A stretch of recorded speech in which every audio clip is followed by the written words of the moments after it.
कोसाळ ग्रामस्थांच्या वतीने पाडव्याच्या दिवशी सहाणेवरती तमाशा कार्यक्रम सादर होतो।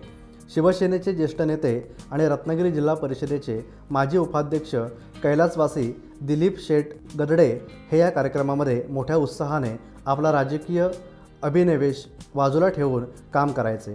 त्याचप्रमाणे आज राजकारणाच्या पटलावर उगवतं नेतृत्व करणारे तवसाळ गावचे सुपुत्र, भाजपाचे तालुकाध्यक्ष आणि जिल्हा नियोजन समितीचे माजी सदस्य निलेश सुर्वे हे सुद्धा या तमाशा कार्यक्रमांमध्ये मोठ्या उत्साहाने सहभागी होतात।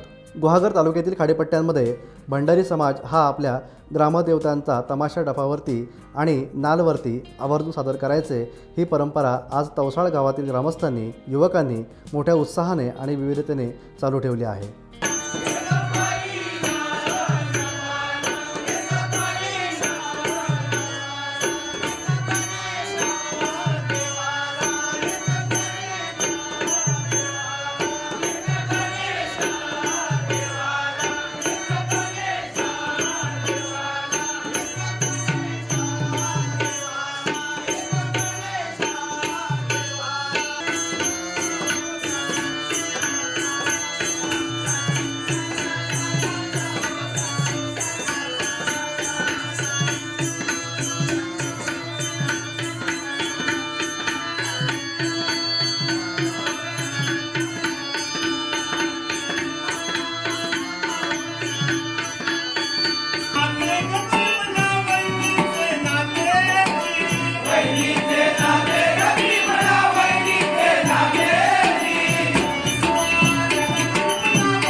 टाइम्स डिजिटलला लाईक करा, शेअर करा, सबस्क्राइब करा आणि बेल आयकॉन दाबायला विसरू नका। Times digital.